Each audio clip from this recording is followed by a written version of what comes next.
Le agradezco mucho porque creo que es una gran oportunidad para mostrar en este lugar, con toda la asistencia, mucha gente acá de la zona, muchos amigos, muchos vecinos, colegas, productores de uva, autoridades también, así que muchas gracias. Quiero mostrarles hoy día un poco también el trabajo que está realizando la Junta de Vigilancia, el profesionalismo que hemos ido imprimiendo en nuestra gestión, tratando de agregar con datos y un montón de proyectos que estamos ejecutando, que se los vamos a ir mostrando. Como dicen en el barrio, todos ustedes saben, al que ponen al arco. Así que me tocó aquí hacer la presentación, la cual viene de un fruto, o sea, es fruto de un trabajo bastante importante desarrollado por el equipo de la Junta, entre ellos Rodrigo Rivero, nuestro gerente, agrónomo con 10 años de experiencia en la Comisión Nacional de Riego, por lo tanto tiene mucha experiencia para la gestión de proyectos. Cristian Jabad, que se incorporó con nosotros este año, profesor titular de Obras Civiles de la Universidad de Chile en Santiago, que está ayudándonos con nosotros y fueron los artífices de los datos que les vamos a entregar. Y por último, Patricia Cumming, que es la periodista que nos viene asesorando ya hace 5 o 6 años en el aspecto comunicacional y es la que me manda a vestirme más ordenado y bañarme para estas reuniones. Así que gracias a ellos. Bueno, lamento mucho que no haya venido el ministro, porque lamentablemente las cosas que vamos a presentar acá son muy conocidas para la mayoría de los que estamos aquí, pero no tanto así para las autoridades. Ya, esa es la verdad. Nosotros nos hemos demorado muchos años en sostener argumentos tanto en tribunales como en discusiones técnicas en las mesas de agua que se desarrollan y lamentablemente no son bien entendidas, no son bien escuchadas y gracias a Dios hoy día están saliendo los primeros informes de la Dirección General de Agua actualizados con cifras de este año que se las vamos a mostrar y que vienen a avalar lo que nosotros venimos denunciando o señalando ya hace varios años.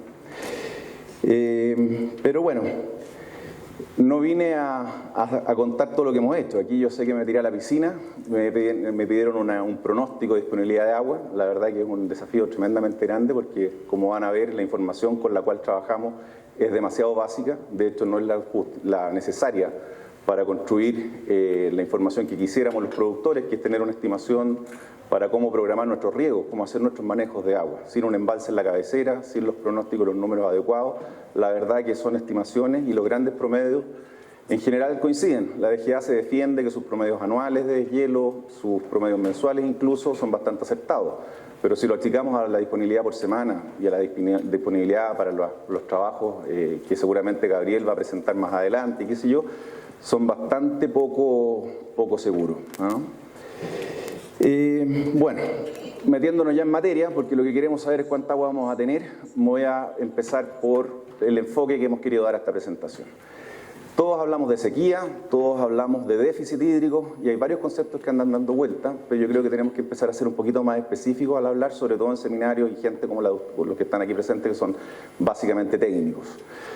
Yo soy ingeniero comercial y como ingeniero comercial tengo algunos defectos que cada uno los va desarrollando en su profesión.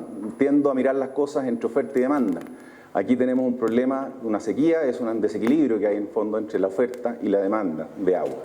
Me han criticado que no ocupe la palabra oferta y demanda porque son muy economicistas y a algunos no les gusta porque creen que el recurso hídrico es un tema más sensible que un mero recurso económico. Así que hablamos de disponibilidad y demanda, ¿no? Pero bueno, la cosa que básicamente viene a ser lo mismo. Tenemos que saber cuánta agua tenemos disponible y cuál es la demanda potencial que tenemos. Y en base a eso empezar a pronosticar y ver cómo avanzamos. Como les decía, conceptualmente hay dos cosas que son distintas, pero comunicacionalmente se manejan tremendamente en forma paralela o igual. Sequía hidrológica o sequía y escasez hídrica, ¿ya? Y aquí quiero detener un poquito para hacer una diferencia importante. La sequía hidrológica viene básicamente por el lado de la oferta. Son ciclos más húmedos, más lluviosos, más secos y siempre van a ir ocurriendo, ¿ya? Hay periodos de corto aliento y periodos de largo aliento. Aquí podría caer lo que es el cambio climático, años de sequía que hemos visto en la historia hacia atrás y que después se recuperan, ¿ya? Pero vienen dados por la naturaleza. Hasta la fecha nosotros podríamos moderarlos un poco con algunas inversiones que vamos a ir viendo, pero en el fondo es un tema que es básicamente de la naturaleza y de la disponibilidad que trae. Eso es la sequía hidrológica. Y por otro lado tenemos la escasez hídrica. La escasez hídrica viene más dada por el lado de la demanda, de haber explotado los acuíferos en una forma excesiva, más allá de lo que son capaces de recuperarse entre un ciclo seco y un ciclo húmedo. Y vamos a ver, con la información que les vamos a entregar, que nosotros nos estamos encontrando en una situación de escasez hídrica, ocasionada por sobreexplotación de los acuíferos, acentuado por una sequía hidrológica, ¿ya? Lo cual nos lleva a una situación bastante crítica y con bastantes pocas herramientas por la falta de inversión que ha habido en los últimos años para enfrentarla. Y a eso unámoslo a que la información disponible es tremendamente pobre para poder sacar conclusiones más allá de lo que les vamos a mostrar. Estamos trabajando en eso. Disponibilidad. Bueno, aquí estamos viendo, nos vamos al tema de las precipitaciones, lo que es lluvia. Nos fuimos a dos centrales bastante ejemplares, que una es de Putaendo, uno de los afluentes del río Concagua, que prácticamente ya para efectos de aporte a la cuenca o la gran cuenca de la Concagua está fuera de la ecuación, porque entre el embalse, el revestimiento de canales y el nivel de deficitario que tiene, ya no es un aportante hacia las secciones de aguas abajo como era históricamente o como fue alguna vez. ¿Ya? Eso es el resguardo en Los Patos, las precipitaciones de los años, desde el año 50 a la fecha, y la otra es la estación hidrológica de San Felipe. Estos son lluvias. Podemos ver cómo en los últimos años, en la última secuencia, de los últimos 20 años, la tendencia que llevamos es preocupante. ¿Ya? Disponibilidad, precipitaciones, lo que cae en la cuenca, a una caída notoria.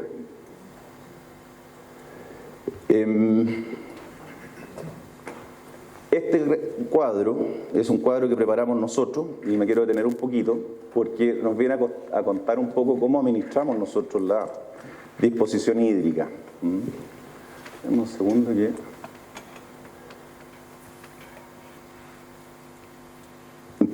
Esto es importante, que nosotros lo que estamos usando, para que lo vean, es la actualización que hizo la DGA del año 2019, información que no tiene más de 1 o 2 meses de disponibilidad, en base al trabajo que hicieron, y lo están actualizando ahora con Davis, con la Universidad de Davis.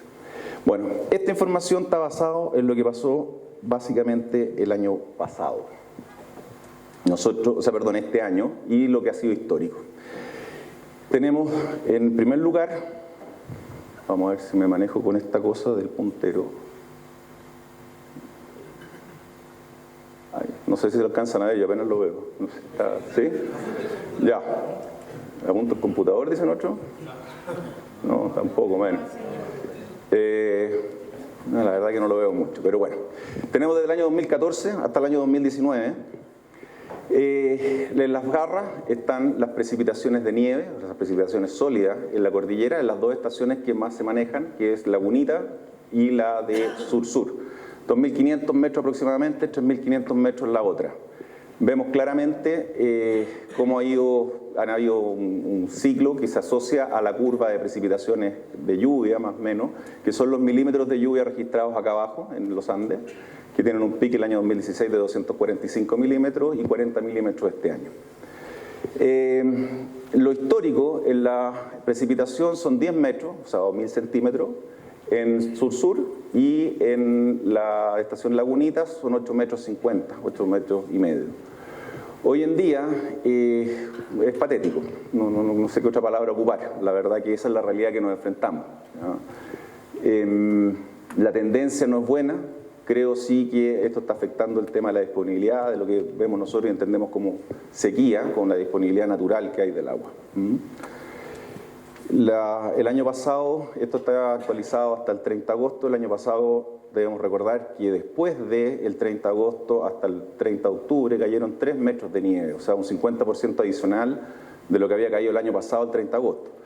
Hoy en día no creo en un segundo milagro. El año pasado tuvimos la suerte de 3 metros de nieve en esos 2 meses y sin helada, que cosa que es bastante rara. Pero hasta la fecha, bueno, nos ayudó un poquito, casi 1 metro que cayó en los frentes que hubieron los días del 18, un poquito antes.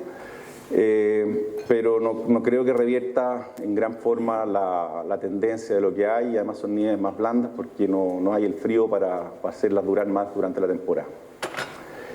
Viendo lo que son los caudales medios, ¿ya? Estos son los de los últimos 20 años, es un 15% menor a la media histórica. La media histórica la hemos reflejado con esa línea. Es importante, ojalá vayan reteniendo un poco las proporciones, los números. Este es el caudal medio medido en Chacabuquito desde el año 50 hasta el año 2020, está marcado ahí, pero hasta la fecha en el fondo. Están los picos, los años más lluviosos y qué sé yo, y el promedio está entre 35 más o menos. Yo quiero destacar eso porque ahí nos damos cuenta de no sé qué método ocuparon los antiguos que fijaron los derechos de agua de cada una de las secciones. Porque la primera sección tiene desde el año 1865 más de 100, vamos por los 150 años, la misma dotación de agua. Las cuadras que se regaban en la primera sección del río Aconcagua en 1865, hay como 20 cuadras, hay que multiplicarla por la relación entre la media española antigua de las cuadras hectáreas, de diferencia con lo que se riega en acciones permanentes y continuas hoy en día. Ese es un registro de la gobernación de San Felipe de esos años, así que es bien sorprendente cómo la historia nos va envolviendo. Pero ¿por qué les digo eso? Porque ellos en esos años ya fijaron la capacidad de la primera sección del río Aconcagua, con la metodología que existía en ese tiempo. Y como vemos, desde el año 50 a la fecha coincide, porque a esa superficie se le agregaron los eventuales, y con eso se llega la dotación de la primera sección a más o menos 35 cubos, y que cumple con los promedios históricos que han habido. Pero fijémonos en los últimos 20 años, o sea, los últimos 10 años, perdón. Estamos con un problema. Cambió la tendencia completamente. Es totalmente distinto lo que estamos viendo hacia atrás de lo que estamos viendo en los últimos 10 años. Aconcagua en Chacabuquito, caudal medio en metros cúbicos por segundo. Y esto es lo que todos venían a ver, que no va a ser quizás tan productivo ni provechoso como quisiéramos, pero es la proyección que estamos preparando nosotros como para el año que viene. La primera curva, lamentablemente yo tengo la pana que soy daltónico, así que me cuesta explicar con colores, así que les voy a hablar de arriba hacia abajo. Ya, la primera es el promedio histórico. ¿Ya? No sé si le voy a cambiar la pila, no marca reboco. ¿Se ve? Yo no lo veo, parece, entonces. Estamos con problemas. Sí, ahí lo veo. Ya. No lo veo, pero... Bueno, vamos a dejarlo ahí nomás. Bueno, la curva de arriba es la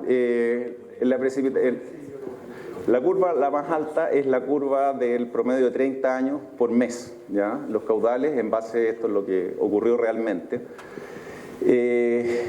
La curva que sigue hacia abajo es el promedio de 5 años. La celestita, creo, del 17-18, viene a ser la curva de la disponibilidad que hubo del 17-18, esa temporada, y la verde fue la temporada pasada. ¿No es cierto? Vemos cómo va la tendencia, que coincide con lo que les mostraba en el gráfico anterior, que era comparativamente desde el año 50 a la fecha, y estos son los últimos años, solamente comparado con los de 30. Tenemos dos líneas segmentadas, paralelas, ¿no es cierto? La de 34.6 y la de 23. Los 34 es el total de la dotación de la primera sección del río Aconcagua, 34.6 metros cúbicos por segundo. Es lo necesario para regar los permanentes y los eventuales. Y los 23 son los consuntivos permanentes, ¿no es cierto? Por lo tanto, vemos como las curvas, o sea, cuándo estamos satisfaciendo los derechos permanentes y cuándo estamos satisfaciendo los derechos eventuales. La proyección que tenemos en la curva que sigue segmentada de aquí hacia adelante, ¿ya? Esto es hasta agosto lo que efectivamente hemos visto y hemos registrado que ha pasado por Chacabuquito este año. Y las dos líneas segmentadas son las proyecciones que hizo la Junta de Vigilancia, porque la de la DGA estaba prometida que salía ayer, pero no ha salido hasta el momento, de lo que debiésemos esperar. Hay dos métodos matemáticos y uno gráfico, pero son temas súper técnicos de cómo se hicieron las dos proyecciones. Una es un poquito más optimista que la otra, pero las diferencias son bastante mínimas. Conclusiones que podemos sacar de esta proyección: para el tema de los eventuales no hay agua este año, no va a haber. Y para los permanentes, en el mejor de los escenarios, vamos a tener una satisfacción del 100% en aproximadamente un mes y medio o 2 meses. Todo el resto de la temporada de riego va a ser deficitaria. No sé en base a eso cómo lo vamos a manejar, no sé cómo vamos a poder agregarle agua, estamos trabajando en eso, de buscar fuentes alternativas, pozos, habilitaciones. Hemos estado conversando la semana antepasada, antes del 18, con el director nacional de la DGA para ver alternativas de incorporar pozos con derecho en trámite. Lamentablemente hay una normativa que lo limita mucho, pero estamos buscando si que a través de si el que explota ese pozo es una organización de usuarios de agua, pudiese salvar en el fondo la restricción del máximo de 10 litros por segundo que dejó establecido el gobierno anterior como límite para los pozos con derecho en trámite. Así que estamos viendo cómo lo podemos manejar, pero esa es la realidad dura, fría y concreta.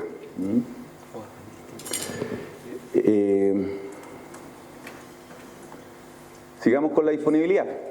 Ya me metí solito en el tema de las aguas subterráneas. Esta información es bastante fresca, es de la etapa 1 del trabajo que está desarrollando WSP, empresa contratada por la Dirección General de Agua. De este año fue información entregada, como les decía, hace 2 meses atrás. Y es para entender un poco la situación de los pozos en general, ¿ya? Nosotros tenemos en esta línea, en este eje, tenemos la profundidad en el cual se encuentra el nivel estático de los pozos, y en el eje vertical tenemos la profundidad con respecto al nivel del mar, ¿ya? Para entender un poco cómo está la cuenca, para ubicarnos un poco en este tema. Y vemos claramente como en la medida que nosotros vamos subiendo en la cota o entrando en el valle hacia adentro, los pozos se van disparando en profundidad de su nivel de agua, ¿ya? Los 2 puntos que están de un color distinto ahí son de Putaendo, pero coincide con la misma realidad que tenemos nosotros en la primera sección. ¿Qué nos sirve para sacar esto? En comparación con la parte baja del río, es tremendamente ineficiente usar los pozos en la parte alta. Y de ahí la incongruencia de los sistemas de reparto que se han aplicado ahora, de hacer andar pozos en la parte alta para echar el agua al río, recargar los acuíferos de la segunda y tercera sección, que tienen el agua más arriba, ¿ya? O sea, aquí técnicamente se están haciendo las cosas prácticamente al revés. Y por otro lado, demuestra que para la primera sección, el tema tanto de las recargas como el uso de agua subterránea no es una alternativa económicamente viable, ¿ya? Son alternativas para otras secciones, pero no para acá. Segundo, ¿cómo se están explotando esos acuíferos en agua subterránea? La misma fuente, Dirección General de Agua, estudio encargado, recién entregado este año. Vemos cómo se disparó la explotación de las aguas subterráneas. De nuevo, tenemos desde el año 91 hasta el marzo del año 2019, y tenemos los caudales bombeados en metros cúbicos por segundo, ¿ya? En el acumulado de los pozos que se encuentran registrados en la Dirección General de Agua. Y vemos claramente cómo a partir del año 95 se dispara. Se multiplica por 5, por 6, asombroso. Yo no creo que sea difícil imaginarse qué empezó a ocurrir en esos años y cómo, con financiamiento estatal, se plantaron todos los cerros que nosotros hoy en día vemos y que se siguen plantando. Vemos un quiebre tendencial a partir del año 2010 y todos decimos, ¿qué pasó? Está más malo el negocio de las paltas. Tenemos un problema de qué tipo, o esta gente, o hay gente que se puso más consciente, o bajaron los subsidios a las plantaciones sobre cota canal. La verdad que ninguna de las anteriores. Los pozos vienen cayendo y no se están recuperando. Esta es la información, la misma fuente, WSP, Dirección General de Agua, entregada hace 2 meses. Pozos de registro en Yayay. Está la información, aquí nosotros quisimos poner el nivel de precipitación de lluvia asociado para esos mismos años con respecto al nivel estático de los pozos de Yayay de registro que ocupa la Dirección General de Agua para modelar la zona, para modelar el valle en realidad. Y gráficamente lo que estamos viendo es el detrimento desde el año 2000 adelante, cómo los pozos, sus niveles van bajando. Y eso lo estamos asociando con niveles de precipitación buenos. O sea, los pozos en años buenos no son capaces de recuperar el agua que le están sacando en los años malos. Por lo tanto, volviendo a la primera lámina, ¿cuál es el problema que tenemos? Claramente una escasez hídrica ocasionada por un aumento desmedido más allá de lo que es capaz el aporte hidrológico de la cuenca de soportar.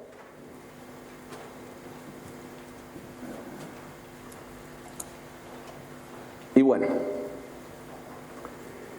es bastante negro todo este tema, pero la verdad es que tenemos que ser optimistas porque nos vamos a dar cuenta, en los gráficos que les voy a mostrar en adelante, en que tenemos mucho por hacer nosotros acá internamente. Primero tenemos que hacer entender a la autoridad, y por eso era la importancia del ministro, esta gravedad de estos temas. Porque hasta la fecha la única solución que se presenta para la sequía es quitarla al de arriba porque el agua corre hacia abajo gratis y sin costo. Pero no es una solución sostenible a estas alturas. Sigamos con el tema de la disponibilidad. Acá siempre se habla que Chacabuquito es la única unidad de medida. Efectivamente. ¿Se acuerdan del número que les dije que se trataran de acordar, los 35 metros cúbicos? ¿No es cierto? Ese es el gráfico. La línea que está ahí más o menos los 30, ese es el caudal promedio de Chacabuquito.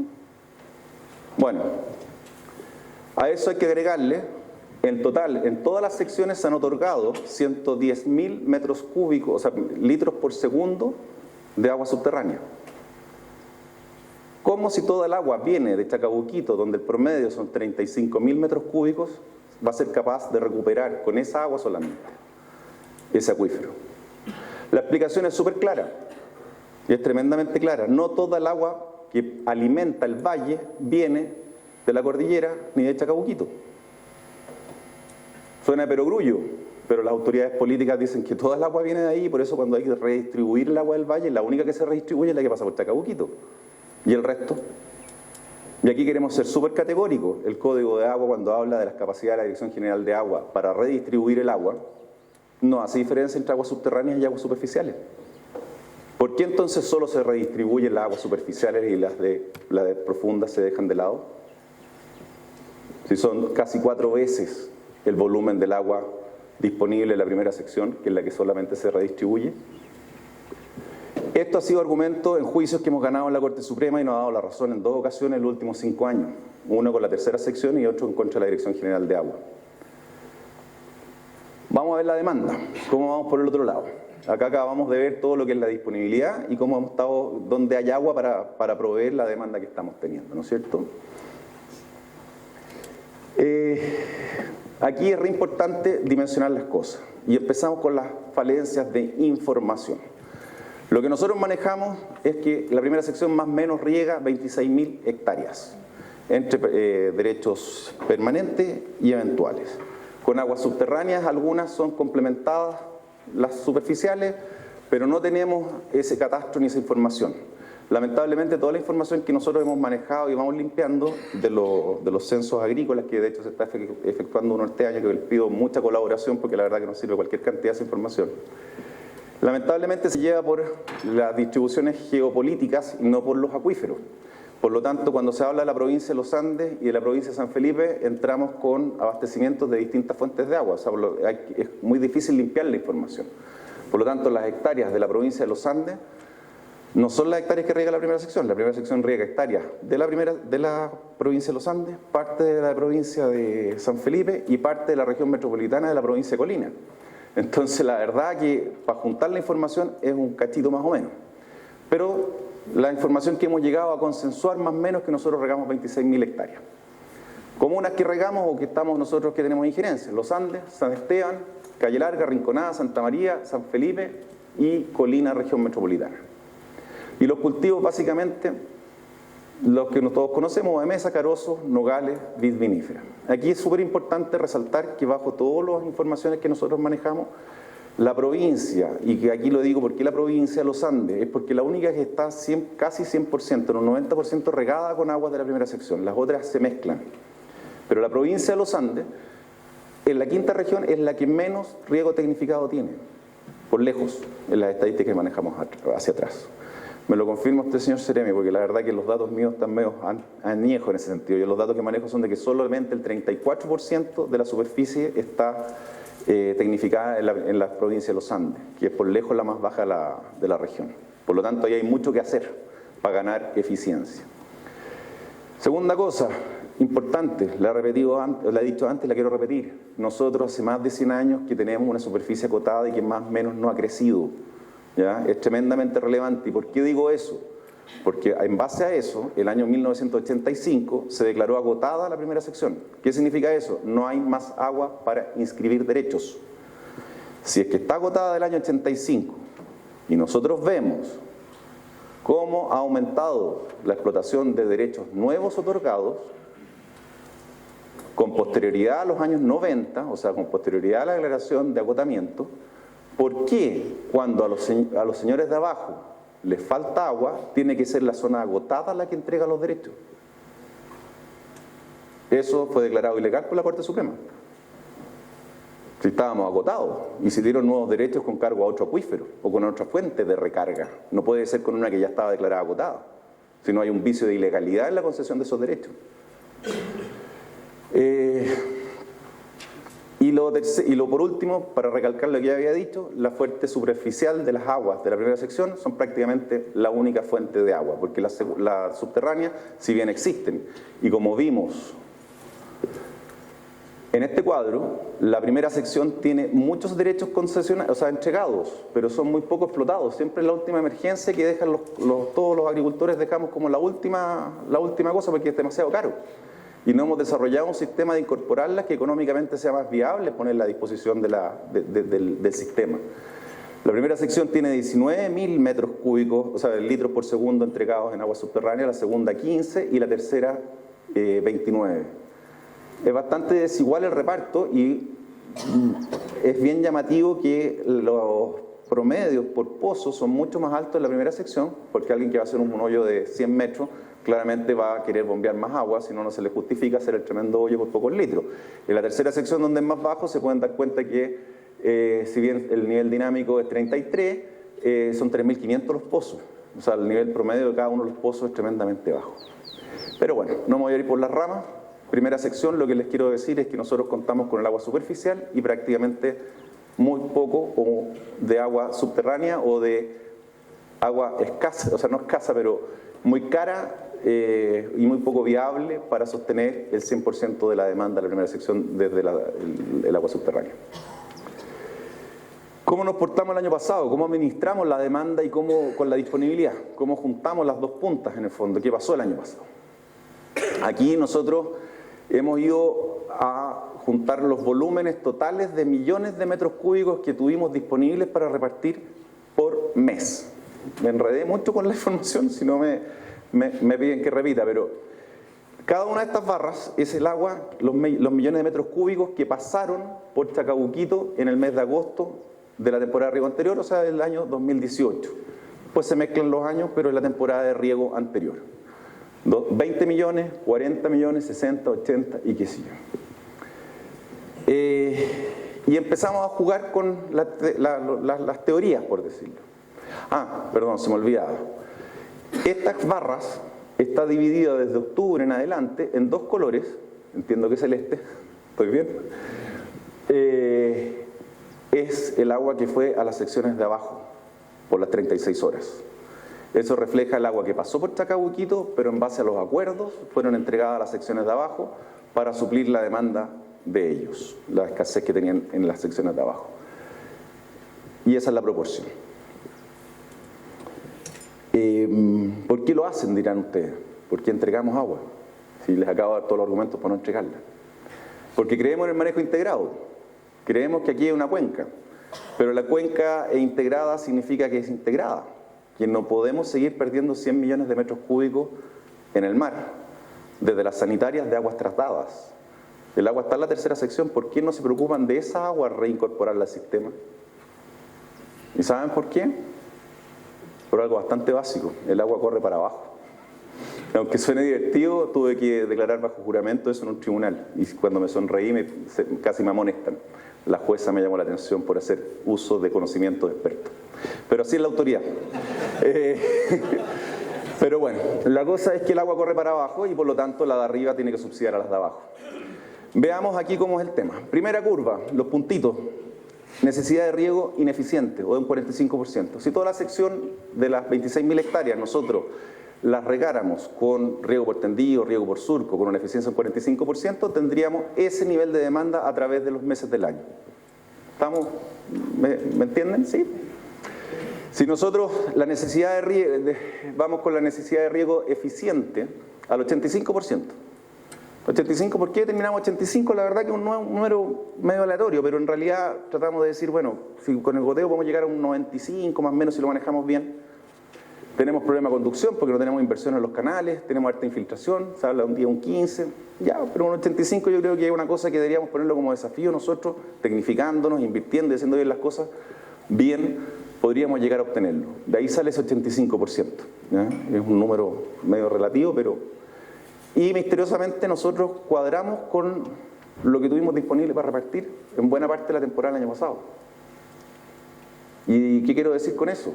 Que a pesar de la falta de infraestructura, a pesar de la desinversión pública absoluta y abandono que ha estado la sección históricamente, estamos manejándonos con niveles de eficiencia del orden del 85%.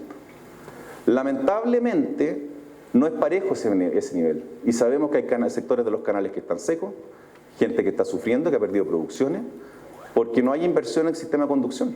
Entonces hay sectores más beneficiados y sectores más perjudicados. Pero eso es lo que muestran los grandes números. Nosotros estamos cercanos a un manejo de un 85% de eficiencia, que es bastante sorprendente.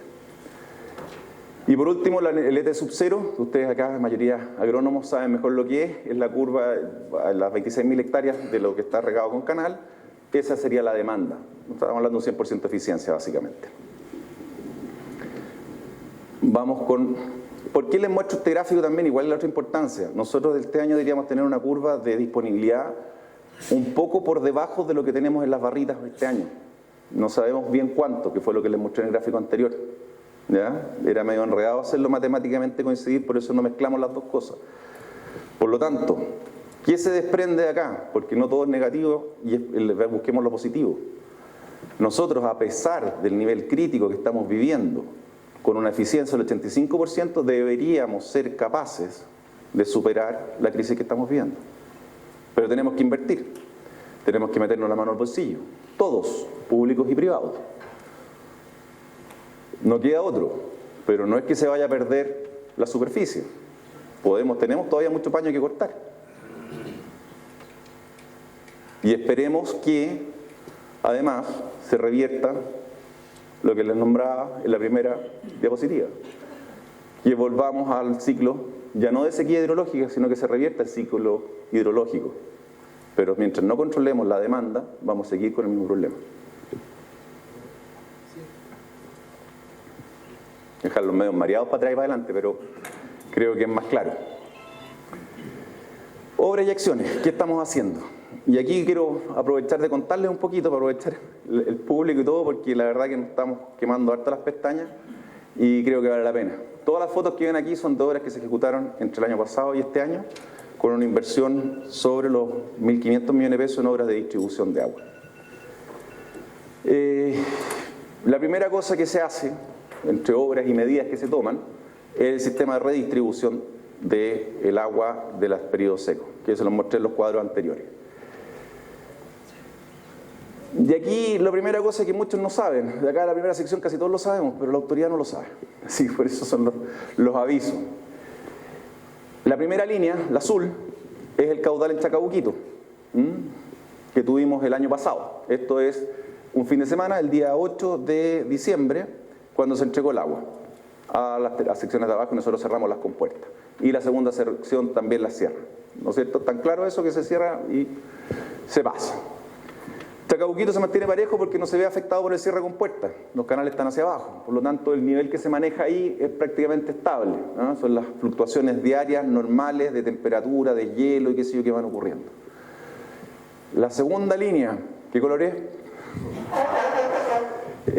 Corresponde al caudal medido en San Felipe. Claramente se ve afectado, cerramos las compuertas de la primera sección, se dispara, hay un desfase, se hace a las 8 de la mañana, ya cerca de las 12 del día, llega el caudal, son 4 horas más o menos que lo tenemos calculado el desfase, se produce el salto del agua que estaba en el fondo retenida o los derechos que se ocupan en la primera sección, llegan a San Felipe. La segunda sección también cierra con un desfase de 4 horas las compuertas, por la misma cantidad de horas, y vemos en la línea gris el agua en Romeral, altura del puente de la Calavera, que es el punto de medida de ingreso de la tercera sección. Y la primera sorpresa, porque la que la autoridad nunca se acuerda, hay más agua en el Romeral que la que pasa por Chacabuquito. O sea, hay otras fuentes de agua, no toda el agua viene de Chacabuco, no toda el agua viene a la cordillera. No tengo el dato exacto, pero de la cuenca completa, cuando hablan de una cuenca y del manejo integral, entre el 15 y el 20% de la superficie total de la cuenca está sobre Chacabuquito. Y el resto de la cuenca no es integral, está afuera. Ahí lo tienen.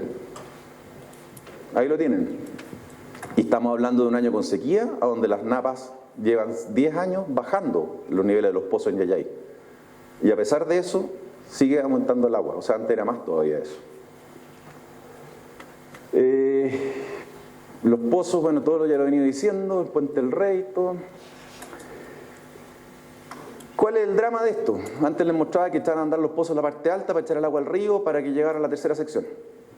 Se llega un 20%, llega un 30%. La otra cosa ineficiente es que en periodo de máxima sequía se recarga acuífero. Porque lo primero que hace el agua al pasar por la segunda sección de dejar todo el agua en el río es recargar los acuíferos de las secciones de abajo. Y después llega el agua de emergencia a la tercera sección. Y todo manual de uso técnico de cómo se administra un acuífero es precisamente al revés. Ocupemos los excedentes para infiltrar las napas subterráneas y en época de escasez ocupemos el agua en lo que realmente la necesitamos. Bueno, aquí se hace al revés. Primero se recarga y después se acude a la emergencia. Solución, ninguna. Al contrario, estamos haciendo las cosas al revés de lo que manda la técnica. Soluciones estructurales. Aquí de nuevo seguimos con lo mismo. Vamos a hacer una cuadro aquí, medio resumen, o sea, tratar de ordenar un poco las ideas. Uno, lo que se puede hacer con las aguas subterráneas, las superficiales y las subterráneas, y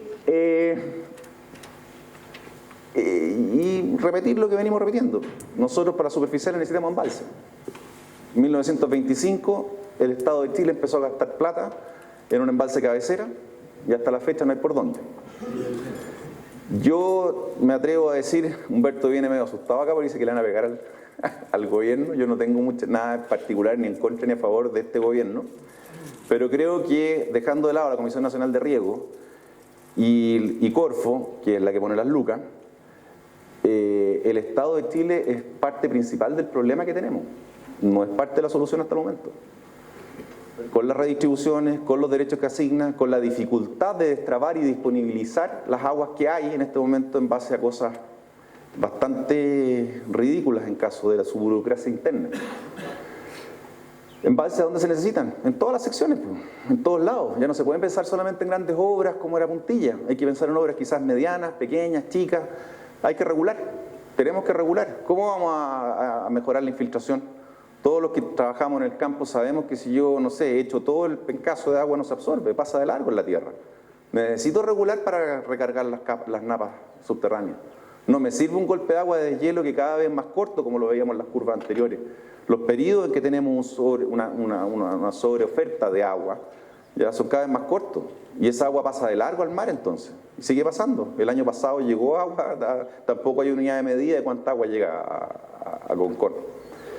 Por eso es importante, tenemos que ver embalse en la parte alta, embalse en la parte media y embalse como los Aromos en la parte baja que aseguran el consumo humano. Aquí les cuento una cosa ridícula. ESVAL lleva 5 años o 7 tratando de conversar con la Dirección de Obras Hidráulicas para que le permita llegar a un acuerdo de construir una tubería que va desde su planta de tratamiento Concón a los Aromos. Los Aromos, para irme un poco más atrás, los Aromos es el respaldo para el abastecimiento de agua potable del Gran Valparaíso. Incluso llega hasta la Ligua, lo que se está matriciado desde allí con las aguas potables. Pero cuando a Aromos le falta agua, tenemos que cerrar todas las compuertas. El año 2015, en marzo, estuvimos una semana que el Gran Valparaíso quedara sin agua.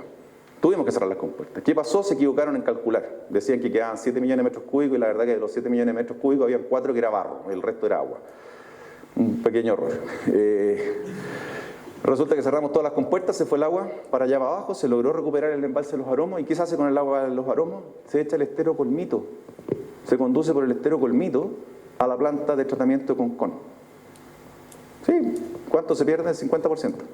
O sea, el esfuerzo del valle completo va a dar al mar, a la recarga artificial del acuífero en la época de máxima sequía. ¿Qué es lo que quiere hacer ESVAL? Poner un tubo en ese tramo. Y el tubo reversible que toma el agua desde la desembocadura y la lleva a los Aromos, cuando sobra el agua en la cuenca. Y saca de los Aromos y lleva a la planta de tratamiento, ponen las lucas. ¿Sí? Ellos dicen, nosotros la financiamos, lo único que necesitamos es un contrato que nos permita la operación de esto. Llevan 7 años y todavía no logran materializarlo. ¿Dónde está el Estado? ¿Es la solución o el problema? El privado está con las plata en la mano. Es una cosa de negociación. Todavía no se materializa. Para el tema de los embalses, gracias al convenio que firmamos con Codelco, y una manera a apurar el tranco de estas cosas, porque hasta la fecha todo se ha hecho con una bala de plata.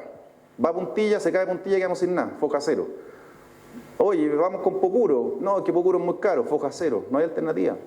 Y se pierden preciosos años. Dijimos, no, hay que hacer prefactibilidades de todas las alternativas que nosotros vemos con cierto nivel de viabilidad. Loma de la Iglesia, Juncal y Potrero Escondido. un embalse de medidas más chicas, de entre 30 y 50 millones de metros cúbicos cada uno. Evaluemos las tres y vámonos por la más conveniente. ¿Quién lo financia? Codelco, yo pongo la plata. Vamos a la DOH. Señores, ¿saben lo que necesitamos? Necesitamos los términos de referencia para nosotros licitar esto, para nosotros buscar estos estudios, para que sean útiles para el proceso siguiente, para poder avanzar más rápido en la construcción a través del Estado. Pero necesito que ustedes me definan los alcances de esos estudios para que sean válidos. Firmamos el convenio en mayo, todavía no nos podemos poner de acuerdo. No se puede. Eso es lo que dice la DOH. Nos sentamos en una reunión y están todos los funcionarios haciendo así, para la risa. Y el gobierno de ahora, el actual, ¿qué es lo que dice? No, si hay que hacerlo, tienen que hacerlo. Y los otros dicen, bueno, ya lo vamos a hacer. Y después nos mandan unos papeles, unos mamotretos, que no se puede hacer. Entonces al final está desechado. Es una cosa que es, el Estado está siendo parte principal del problema para solucionar estas cosas. Vamos con las aguas subterráneas. El acuífero debe manejarse como un acumulador. No es una mina. Aquí hay un concepto errado, hay cosas que se mezclan entre el derecho de agua y el derecho minero. Chile es un país minero y por eso para inscribir un derecho de agua se aplica la misma idea. Primero hay que descubrirlo, por eso ustedes ven muchas veces máquinas funcionando y todos dicen, oye, no tienen derecho, están haciendo pozos. Sí, pues, porque primero hay que descubrir, alumbrar el agua y en base a ese alumbramiento puedo ir a hacer una solicitud de derecho. ¿No es cierto? ¿De dónde viene eso? De la minería. Pues primero tengo que encontrar el pique, tengo que encontrar la veta y ahí pido la inscripción. Pero esta cuestión tiene un tope, pues. Esta cuestión no se explota como mina, pues. Esta cuestión no es que yo encuentre agua y la saco y la exploto hasta que se acabe y de ahí me voy a buscar un hoyo en otro lado donde sacar agua, pues. Aquí tenemos que buscar una cosa que sea sustentable en el tiempo. No es el mismo concepto, ¿ya? Y aquí vemos con los números que les di yo que en muchos casos aparentemente se está aplicando un concepto medio de minero, no de sustentabilidad. A todo esto me llama mucho la atención, yo creo que ustedes también, cuando hablan de minería sustentable, yo creo que la única, actividad económica que no puede ser considerada sustentable es la minería, porque es extractiva, o sea, en algún momento se acaba, no es sustentable de por sí, por definición. ¿Ya? No así la agricultura, que debiésemos tender a la sustentabilidad nosotros. Los recarga de los excedentes de los años húmedos y de los pics de deshielo son los que se tienen que recargar, no en las guatas de las deshielo. Nosotros lo que estamos haciendo hoy en día es cuando no hay agua, recargamos el acuífero. Es al revés, cuando hay excedente se recarga el acuífero. Y la extracción de los años secos, lo que les vengo diciendo, solo de excedentes almacenados. No podemos seguir comiéndonos la cuenta de ahorro. Estamos vaciando nuestras cuentas de ahorro, lo vimos en los gráficos anteriores. No son volúmenes alarmantes. Ustedes me pueden decir, si nosotros llevamos a cantidad de agua, esa baja que estamos viendo en los últimos de 15 años a APP, ¿no es cierto? Esa tendencia que estamos viendo, ustedes me van a decir cuánto ha bajado en metros. Quizás no son tantos metros, son 3, 4 metros. Pero es grave, porque es una tendencia. Y es una tendencia que los que vamos a la costa los fines de semana o nos toca ir a alguna reunión por ahí, nos damos cuenta cómo esto se va disparando el consumo y la demanda en esas secciones de aguas abajo. Yo ya no sé cuánto tiempo llevo, no sé si estoy pasado en el tiempo, si no, por favor, que alguien me haga señales. Ya en todo caso queda poquito ya. Perdón, ahí está. Listo. Este tema, Bocatoma unificada. Yo aquí me quiero detener un pelito, no sin ser latero. Hay un tema, se lo comentaba Humberto hoy día cuando llegamos y lo he repetido varias veces en el último tiempo, que yo creo que hay un error conceptual, o no un error conceptual, hay un olvido tremendamente importante de parte de la autoridad y del tema político al enfocar las políticas en tema de riego.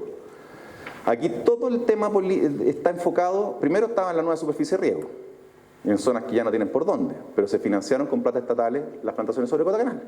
Segundo, está el tema de la eficiencia. ¿Por qué? Porque cualquier técnico dice dónde ahorro agua, dónde genero más agua, cómo le agrego agua al sistema. En esta sequía eso es lo que tenemos que buscar, ¿no es cierto? Perfecto. Y se le mete plata a las tecnificaciones, se le mete plata al revestimiento de canales y se nos olvida algo que es lo tremendamente importante, que es todos los métodos de distribución del derecho de agua. Y ustedes me dicen, sí, pero es que no genera ahorro de agua.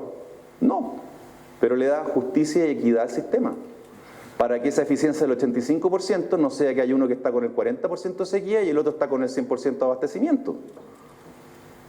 Y ustedes me dicen, sí, claro, es bonito la justicia, sí, pero lo que estamos viendo en los valles hacia el norte, como el Ligua Petorca, es precisamente se está produciendo un desequilibrio y una pelea ya de tipo social, porque precisamente se descuidó la equidad en el reparto del agua en el otorgamiento de los derechos. Y nosotros presentamos desde el año 79, que es un proyecto que el Estado invierte en bocatoma unificada, que es un sistema moderno de distribución de agua desde el río, con una sola bocatoma y con canales paralelos, y desde ahí hacer una buena gestión del agua como corresponde, manejar las recargas como se... Y nos dicen que no es rentable, y por lo tanto no es de interés público, siendo que ha sido 2 veces licitado. Entonces yo digo, ¿cómo se mide la rentabilidad de un tribunal?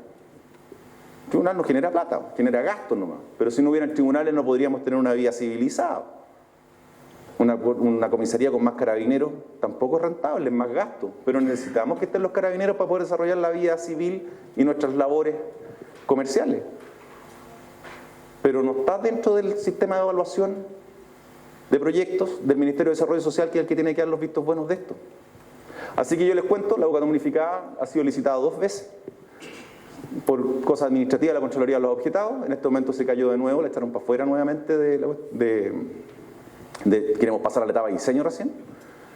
¿Y saben por qué les cuento tan grave? Porque cuando ustedes se preguntan por qué si tenemos todos los argumentos nosotros entregamos agua hacia abajo, creemos en el manejo integrado y creemos que la única forma es en conjunto salir adelante, y la condición que nosotros pusimos el año pasado para sentarnos a la mesa y entregar el agua es que este proyecto se licitara el diseño. Y no tenemos para cuándo. No tenemos para cuándo. Y ahora, la semana antepasada, Lucas Palacio nos dijo que teníamos hasta el 4 de octubre para llegar a un acuerdo. ¿Y qué pasa si no llegamos a acuerdo? ¿Qué van a hacer? Nos van a aplicar lo mismo que tenemos que hacer en forma voluntaria nomás, con la única diferencia que la responsabilidad del Estado y no de nosotros, del daño económico que se ocasiona. Pero bueno, este proyecto, ¿qué es lo que hace? Reemplaza las 17 bocatomas con patacabras que tenemos nosotros por 2 bocatomas grandes, bien hechas, con desarenadores, con manejo en línea, con recargas controladas del acuífero en la época que se pueda recargar, con manejo hacia las secciones de abajo en las épocas de sequía, sin pérdidas en el río, etcétera. No es rentable socialmente, según la... Pero bueno. Se espera la provisión. Hoy día venía el Ministerio de Desarrollo Social, le habíamos pedido cambiar la fecha porque venía el ministro para acá, todo, nos dijo que no se podía cambiar la fecha y ayer nos avisaron que no venían. Bueno, ¿cuál es el problema? ¿El Estado o son los particulares que estamos tratando de resolver los problemas? Las compuertas se instalaron el año pasado 6 y este año instalamos 12 más compuertas Rubicon manejadas con telemetría. Está todo esto volumétrico, es el pantallazo de donde se hace la distribución. Tenemos los canales aquí, el Rinconada, San Miguel, San Rafael, Santa Rosa. En ese momento está pinchado el Zamora con un canal chiquitito, que era la foto que tenían más a mano para preparar la presentación.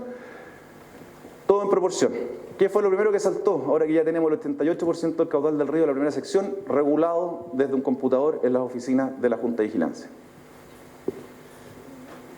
Se encontraron con sorpresa canales que siempre tenían agua, porque eran tan chicos que, chuta, no arreglamos ningún problema cortándole el agua. El canal Zamora está con 30 litros por segundo en ese momento, tiene 30 acciones, es lo que le corresponde, no es más. Y eso está inflado para que le llegue el agua, porque ya tiene un acuerdo que hizo con el canal Hurtado para poder llegar con agua. Pero empezaron a saltar todos estos tapones de derechos eventuales que no estaban siendo correctamente distribuidos. Gestión, transparencia, le da estabilidad al sistema y credibilidad a las instituciones que funcionan en base a esto. Si no medimos, si no controlamos, no mejoramos nuestro sistema de reparto. El año pasado le planteamos también a la Dirección General de Agua, necesitamos mejorar los sistemas de medición de caudal en el río. San Felipe está malo, Romeral está malo y Chacabuco patina. Nos entregaron un informe hace 2 semanas, un estudio de 1 año, y nos dicen: San Felipe está malo, Romeral no funciona y Chacabuco no sirve para lo que lo quieren ocupar. Que si lo sabíamos hace 1 año. Sí, pero es que ahora tenemos un informe que lo... Bueno, estamos en emergencia, por si acaso, no sé.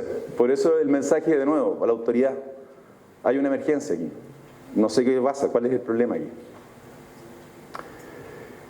Siembra nubes, otro ejemplo de la acción coordinada de todos los particulares de la zona. Este invierno estaban instalados y abandonados por algún proyecto que ocurrió por parte del Estado también, hace años atrás, supimos esto en mayo, las estaciones para nosotros hablamos, los más viejos, de dispararle a las nubes. Hoy en día hablan de sembrar, que es más ecológicamente amigable, pero en el fondo se le dispara o se le tira yoduro de plata, y con eso se aumenta entre un 10 y un 15% la precipitación, ¿ya? Pero tienen que haber condiciones. Este año hubo muy pocas condiciones, no fue tan efectivo, pero lo que sí quiero resaltar es que fue financiado 100% con recursos privados. Nos demoramos 15 días en ponernos de acuerdo los que estamos ahí. ¿Quién puso la plata? ESVAL. Las 3 juntas de vigilancia del río Concagua, la primera, la segunda y la tercera. El centro invernal de esquí también, Portillo, también estuvo disponible, también puso sus lucas. Y Codelco División Andina. Lo vemos todo como un problema, pero se hizo y se ejecutó y estamos todos fascinados y esperamos repetir la práctica en lo sucesivo. No es un tema caro, es súper abordable. Por eso cuando muchas veces la autoridad dice las secciones no son capaces de trabajar juntas, nos mandaron a hacer un curso de mindfulness este año, tomarse la guata, suspirar y respirar profundo, porque teníamos problemas de comunicación entre nosotros. No se rían porque eso lo financia la Corfo. Humberto nos acompañó en varias de esas reuniones. Así que la verdad que es así. Así que la verdad que yo veo que hay más problemas que soluciones. Pero ahí hay un ejemplo, claro, fresquito, de lo que se hizo este año. Esas son algunas fotos. Tenemos que adaptar la demanda. No podemos seguir creciendo como estamos creciendo. Sobre todo hacia abajo, acá no hemos crecido tanto. Acá el desafío que tenemos nosotros es mejorar nuestra eficiencia.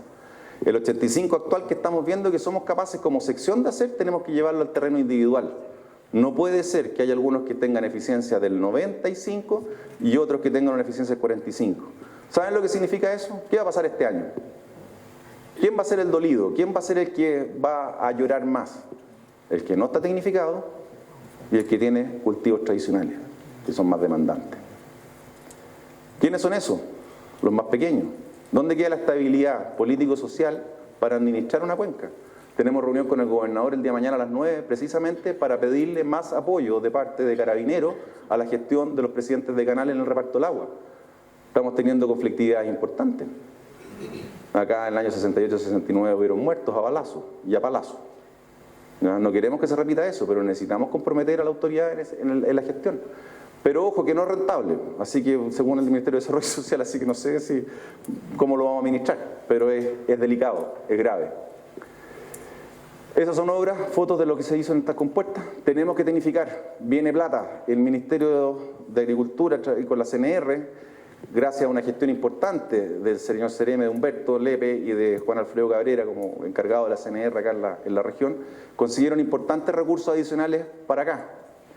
Y yo les hago un desafío a todos los presentes. Nosotros tenemos la mala costumbre en la primera sección de no participar, porque como lo que se bonificaba era nueva superficie de riego, quedábamos fuera de los concursos.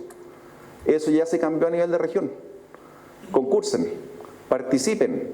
No puede ser que sobre plata, tiene que ser al revés. Nosotros tenemos que reventar el sistema, que falte plata para los concursos que presentemos. No le tengamos miedo a los aportes. La única manera de demostrarle al Estado que nosotros necesitamos inversión acá es que haya más proyectos que plata. Tenemos ese desafío, tenemos que seguir creciendo en ese tema. ¿Qué es lo que falta? El Estado está al debe, está atrasado, tiene como 150 años de retraso. La eficiencia estatal se las contella, las obras que se lograron hacer de las compuertas las logramos hacer porque teníamos los recursos gracias a la indemnización que nos pagó Codelco por los gastos que habíamos incurrido en abogados, no por fondos públicos. Venimos de atrás recuperando las platas, gracias a Dios, con los nuevos fondos que se asignaron ahora, aparentemente estaríamos cubiertos, pero nos tiramos el piscinazo porque dijimos tenemos que hacerlo nomás. Pero si no hubiera sido por eso, no íbamos a demorar 10 años en sacarlo vía concurso, ¿ya? El Estado no es capaz de gestionar ni siquiera contando con financiamiento, se los conté antes. Gobernabilidad. ¿Cómo vamos a hacer la gobernabilidad del reparto del agua cuando no hay justicia en el reparto del agua porque no está la infraestructura para hacerlo? Apoyo en tiempos de crisis. Mañana tenemos una reunión con el gobernador de los Andes, estamos planificando la otra con San Felipe. Inversión en obras de reparto. Está fuera de todos los programas. De todos los nuevos recursos que vienen a través de CNR, 2.000 y tantos millones de pesos adicionales, solo 100 millones a nivel nacional, ni siquiera de la cuenca ni de la región, son para obras de control y medición. O sea, claramente desde el punto de vista de la inversión pública, se deja fuera la gobernabilidad como un valor económico. No sé cómo meterlo dentro. Alfredo Moreno era ministro de Desarrollo Social, tuvimos una reunión con él gracias a la gestión de Luis Pardo, el diputado de acá. Y le dije, Alfredo, me interesa saber cuáles son los indicadores relevantes para el Ministerio de Desarrollo Social en los temas hídricos. para mejorarlos y presentarlos y trabajarlos en la presentación de los proyectos. Me asustó la respuesta. Me dijo, están todos malos, hay que cambiarlos, pero no lo han hecho todavía. No sé cómo se trabaja contra eso, esa es la verdad, por dónde le entramos, ¿no? Inversión en obras de reparto, robustecer la institucionalidad. Es tremendamente importante que todos participemos, nos metamos en las organizaciones sociales de agua. Ese es el corazón del reparto del agua acá. Todos están llamados, todos tienen derecho a estar. Es una lata estar, ¿eh? Nos llevamos a hartas peleas. El timbre de la casa lo tocan a cada rato reclamando porque no le llega el agua a un viejo, porque aquí, que el robo, que la cuestión. Pero si no lo hacemos, van a venir del Estado a hacerlo. Y si vienen del Estado, les aseguro que vamos a regar, no sé, año por medio. No sé si vamos a lograr cosechar algo, la verdad, pero le tengo terror a eso. Transparentar información. El sistema de reparto entre los canales no es un sistema transparente. Yo invito a todos los que puedan hacerlo, los campos que son medianos grandes, debiesen tener un sistema de canaleta parcial con un registro en línea de los caudales utilizados. No es un tema que los vaya a restringir, generalmente es un tema que les permite hacer valer sus derechos, porque eso hoy en día con la información de la agua que está entrando en la compuerta, que va a estar en línea, más el factor de pérdida que tiene el canal, le va a dejar súper claro el número de agua que usted tiene que recibir. No son grandes inversiones, háganlo, métanse, porque es la forma de ir auditando el sistema y con esa información tienen un respaldo. Mejorar la infraestructura, legitimar el sistema. Todo eso lleva a legitimar el sistema. Hoy en día lo que se ha deslegitimado es el sistema porque no hay transparencia y no está la información disponible. Y que se organicen las 42 instituciones del Estado que tienen algo que opinar en el agua. Esa cuestión viene hace años diciéndolo el Banco Mundial, que es el gran problema que tenemos, pero en vez de acortarlas, las agregan nuevas o las dividen las funciones. Y bueno, se nos terminó el tiempo, perdonen la lata si me alargué mucho. Lo único que les digo, hay que trabajar. Hay una emergencia aquí, no es un trabajo ordinario. Tenemos un desafío enorme, tenemos mucho que hacer. No se acaba la agricultura por estos ciclos, lo vimos claramente, pero tenemos que ordenarnos y tenemos que invertir. Así que los desafíos a que reventemos la plata, que seguramente Humberto les va a dar con más detalle, que viene adicional.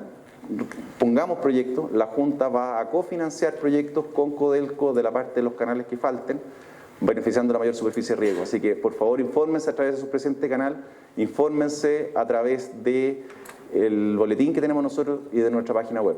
Muchas gracias.